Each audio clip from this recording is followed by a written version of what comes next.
ഭരണഘടന കൊള്ളക്കാരുടെ പുസ്തകമാണ് എന്ന് മന്ത്രി സജി ചെറിയാൻ മുൻപ് പറഞ്ഞിട്ടുണ്ട്. പത്തനംതിട്ടയിലെ CPMന്റെ ഒരു പരിപാടിയിൽ പങ്കെടുത്തുകൊണ്ടാണ് അദ്ദേഹം ഇത് പറഞ്ഞത്. കഴിഞ്ഞ ദിവസമാണ് അദ്ദേഹം മറ്റൊരു പ്രസ്താവന നടത്തിയത്.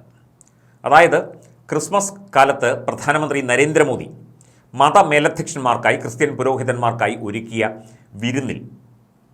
ഈ വിരുന്നിൽ കേക്കും മുന്തിരി മാറ്റിയതും കണ്ടപ്പോൾ ഈ ബിഷപ്പുമാർക്ക് രോമാഞ്ചമുണ്ടായി എന്നും മണിപ്പൂരിനെ മറന്നു എന്നൊക്കെയായിരുന്നു സജി ചെറിയാൻ്റെ പ്രസ്താവന. ആലപ്പുഴ ജില്ലയിലെ ഒരു ലോക്കൽ കമ്മിറ്റി ഓഫീസ് ഉദ്ഘാടനം ചെയ്തുകൊണ്ട് ആ ലോക്കൽ കമ്മിറ്റി ഓഫീസിൻ്റെ ഉദ്ഘാടനത്തിന് പ്രദേശവാസിയായ മുൻ മന്ത്രി ജി സുധാകരനെ ക്ഷണിച്ചതുപോലുമില്ല. സജി ചെറിയാനാണ് ഉദ്ഘാടനം ചെയ്തത്. ആ പരിപാടിയിൽ പങ്കെടുത്തുകൊണ്ടാണ് അദ്ദേഹം ഇത് പറഞ്ഞത്. ഇതിൽ ഇപ്പോൾ വ്യാപക വിമർശനമാണ് സമൂഹ മാധ്യമങ്ങളിലൂടെയും അല്ലാതെയുമൊക്കെ നടന്നുകൊണ്ടിരിക്കുന്നത്. അതായത് ക്രിസ്ത്യൻ മതമേലധ്യക്ഷന്മാരെ അപമാനിക്കുന്ന രീതിയിൽ, അവഹേളിക്കുന്ന രീതിയിൽ സംസാരിച്ച ഒരു മന്ത്രിയാകുമ്പോൾ ചില മര്യാദകളൊക്കെ ഇല്ലേ? ജനങ്ങൾ തിരഞ്ഞെടുത്ത വ്യക്തിയാണ്. ജനങ്ങൾ തിരഞ്ഞെടുത്ത് അദ്ദേഹത്തെ മന്ത്രിയാക്കിയതാണ്. അപ്പോൾ എല്ലാ വിഭാഗം ജനങ്ങളുടെയും വോട്ട് നേടിക്കൊണ്ടാണ് അദ്ദേഹം ചെങ്ങന്നൂരിൽ MLA ആയി ജയിച്ചതും തുടർന്ന് മന്ത്രിയായതും തുടർന്ന് ഭരണഘടനയെ അവഹേളിച്ചതും മന്ത്രിസ്ഥാനത്ത് നിന്ന് മാറി നിൽക്കുകയും പിന്നീട് പിണറായി വിജയൻ്റെ സ്വന്തം ആളായതുകൊണ്ട് അദ്ദേഹത്തെ വീണ്ടും മന്ത്രിയാക്കുകയും ചെയ്തു എന്നൊക്കെയാണ് പറയുന്നത്. പ്രധാനമന്ത്രി നരേന്ദ്രമോദി ഒരുക്കിയ ക്രിസ്മസ് വിരുന്നിൽ പങ്കെടുത്ത മതമേലധ്യക്ഷന്മാരെ പരിഹസിച്ച, അവഹേളിച്ച മന്ത്രി സജി ചെറിയാനെ ശക്തമായി വിമർശിച്ചുകൊണ്ടാണ് ഇപ്പോൾ KCBC അടക്കമുള്ള സംഘടനകളും മറ്റ് ക്രിസ്തീയ സംഘടനകളുമൊക്കെ രംഗത്ത് വന്നിരിക്കുന്നത്. മുന്തിരി വാറ്റിയത് നൽകിയപ്പോൾ മെത്രാന്മാർക്ക് രോമാഞ്ചമുണ്ടായി എന്നൊക്കെ ഒരു മന്ത്രി പറയുന്നത് എത്ര കഷ്ടമാണ് എന്നാണ് ഇവരുടെ അഭിപ്രായം. മന്ത്രിയുടെ പരാമർശത്തിന് ഇപ്പോൾ KCBC വക്താവ് ഫാദർ ജേക്കബ് പാലക്കാപ്പള്ളി മറുപടി നൽകിയിരിക്കുകയാണ്. അദ്ദേഹം രംഗത്ത് വന്നിരിക്കുന്നു ഇതിന് വിശദീകരണവുമായി. മന്ത്രിയുടെ പ്രസ്താവനയിൽ ക്രൈസ്തവ സമൂഹത്തിന് നീരസമുണ്ട്. സുപ്രധാന സ്ഥാനങ്ങളിൽ ഉള്ളവർ ഉപയോഗിക്കുന്ന വാക്കുകളിൽ മിതത്വം പുലർത്തണം. അദ്ദേഹം ഒരു സാധാരണക്കാരനല്ല, സംസ്ഥാനത്തെ ഒരു മന്ത്രിയാണ്. വഹിക്കുന്ന പദവിയുടെ ഔന്നത്യം പുലർത്തേണ്ട ഉത്തരവാദിത്വം സജി ചെറിയാനുണ്ട്. സമൂഹത്തിൽ ഉന്നത സ്ഥാനത്തുള്ളവരെ അധിക്ഷേപിക്കാൻ ഉപയോഗിക്കുന്ന ഒരു നിഘണ്ടു സജി ചെറിയാൻ്റെയും KT ജലീലിൻ്റെയും ഒക്കെ കയ്യിലുണ്ട്. മെത്രാന്മാർ പങ്കെടുത്തത് രാജ്യത്തിൻ്റെ പ്രധാനമന്ത്രി വിളിച്ച യോഗത്തിലാണ്. ആരും ഈ കണ്ട ആപ്പയൊന്നും വിളിച്ച യോഗത്തിലൊന്നുമല്ല.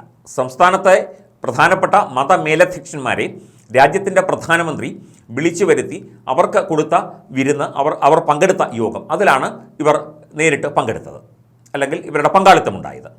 ക്രൈസ്തവരുടെ പ്രധാനപ്പെട്ട തിരുനാൾ ദിവസം രാജ്യത്തെ പ്രധാനമന്ത്രി വിളിക്കുന്ന ആദ്യത്തെ വിരുന്നായിരുന്നു അത്. രാജ്യത്തെ ക്രൈസ്തവർ രാജ്യത്തിന് നൽകിയ സംഭാവനകൾ മാനിച്ചുകൊണ്ട്, അവരുടെ കഴിവുകൾ അംഗീകരിച്ചുകൊണ്ട്, അവർ രാജ്യത്തിൻ്റെ പ്രധാനപ്പെട്ട ഭാഗം തന്നെയാണ് ഇവിടുത്തെ ക്രിസ്ത്യൻ സമൂഹം എന്ന് ഉറപ്പിച്ചുകൊണ്ടാണ് പ്രധാനമന്ത്രി ഈ ഒരു ചടങ്ങിന് മതമേലധ്യക്ഷന്മാരെ ക്ഷണിച്ചത്. അത് രാഷ്ട്രീയ പാർട്ടികൾ ആ അർത്ഥത്തിൽ കാണണം. അതിൽ രാഷ്ട്രീയം കാണേണ്ട കാര്യമില്ല, അല്ലെങ്കിൽ ഇത്തരം പരിഹാസ സ്വരങ്ങൾ ഉയരേണ്ട കാര്യമില്ല തുടങ്ങിയ കാര്യങ്ങളാണ് ഇപ്പോൾ KCBC വക്താവ് ചൂണ്ടിക്കാട്ടിയിരിക്കുന്നത്. അദ്ദേഹം പറഞ്ഞത് ശരിയല്ലേ? മന്ത്രിയുടെ ഔന്നത്യം കാണിക്കണം. മന്ത്രി മാന്യത പുലർത്തണം.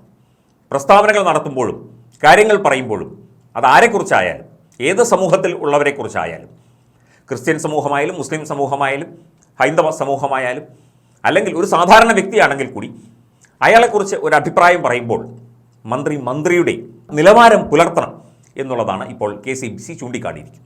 വളരെ വ്യക്തമായി തന്നെ കാര്യങ്ങൾ പറഞ്ഞിരിക്കുന്നു. ഒരു സംസ്ഥാനത്തിൻ്റെ മന്ത്രി കാണിക്കേണ്ട ഒരു മര്യാദയോ മാന്യതയോ ഇല്ലാത്ത തരത്തിലുള്ള പ്രസ്താവനകൾ ഇങ്ങനെ നടത്തുകയാണ്. മാത്രമല്ല, ഇദ്ദേഹം അരമനകൾ കയറിയിറങ്ങാൻ മടി കാണിക്കാത്ത ആളുമാണ്. ഇനിയിപ്പോൾ ഇലക്ഷൻ വരുമ്പോൾ ക്രിസ്തീയ മതമേലധ്യക്ഷന്മാരുടെ അരമനകൾ കയറിയിറങ്ങി വോട്ട് ചോദിക്കാനും, അതുപോലെ തന്നെ CPMൻ്റെ ഇടതുപക്ഷത്തിൻ്റെ സ്ഥാനാർത്ഥിയെ വിജയിപ്പിക്കണം എന്ന് അഭ്യർത്ഥിക്കാനുമൊക്കെ ഇനിയും പലകുറി കയറിയിറങ്ങേണ്ടതാണ്. പണ്ട് കോടിയേരി ബാലകൃഷ്ണൻ പറഞ്ഞ പോലെ, ഒരു സമുദായ നേതാവിൻ്റെയും തിണ്ണനിരങ്ങാൻ ഞങ്ങളെ കിട്ടില്ല എന്ന് പറഞ്ഞ് ഏതാനും മാസങ്ങൾക്കുള്ളിൽ തന്നെ ചങ്ങനാശ്ശേരി പെരുന്നയിലും അതുപോലെ തന്നെ കണിച്ചുകുളങ്ങരയിലും അതുപോലെ ക്രിസ്ത്യൻ മതമേലധ്യക്ഷന്മാരുടെ അരമനകളിലുമൊക്കെ തന്നെ അദ്ദേഹത്തിന് നേരിട്ട് കയറിയിറങ്ങേണ്ടി വന്നു എന്നത് നമ്മളെല്ലാവരും കണ്ടതാണ്. ഒരു സമൂഹത്തെ ഒന്നടങ്കം ആക്ഷേപിക്കുന്ന രീതിയിൽ, ക്രൈസ്തവ സഭാ മേലധ്യക്ഷന്മാരെ അപമാനിക്കുന്ന രീതിയിൽ സംസ്ഥാനത്തെ ഒരു മന്ത്രി പെരുമാറുക എന്നാൽ അത് തീർച്ചയായിട്ടും ഉത്തരവാദിത്വമില്ലായ്മയാണ്, മാന്യതയില്ലായ്മയാണ് എന്നത് സംശയമില്ലാത്ത കാര്യം. ഇനിയും അരമന കയറിയിറങ്ങാൻ വരുമ്പോൾ ക്രിസ്ത്യൻ മതമേലധ്യക്ഷന്മാരും വിശ്വാസികളും വിശ്വാസ സമൂഹവുമൊക്കെ അതിനുള്ള മറുപടി കൊടുത്തുകൊള്ളും എന്നാണ് ഈ ഒരു വിമർശനത്തോട്, അല്ലെങ്കിൽ ഈ ഫാദർ ജേക്കബ് പറഞ്ഞ ഈ ഒരു കാര്യത്തോട് പൊതുസമൂഹം അല്ലെങ്കിൽ ക്രിസ്ത്യൻ സമൂഹം നൽകുന്ന ഒരു മറുപടി, അല്ലെങ്കിൽ അവർ ചിന്തിക്കുന്നത് അങ്ങനെ തന്നെയാണ്. രോമാഞ്ചമുണ്ടാകും മുന്തിരി വാറ്റിയത് കണ്ടപ്പോൾ, കേക്കും കണ്ടപ്പോൾ. എന്താണ്, ഇവരിതൊക്കെ കാണാതെ കിടക്കുന്നവരാണോ? ഒരിക്കലുമല്ല. ഇതൊക്കെ കഴിക്കുന്നവരും ഇതൊക്കെ അവിടെ അരമനകളിലൊക്കെ തന്നെയുള്ള സംഭവങ്ങളാണ്.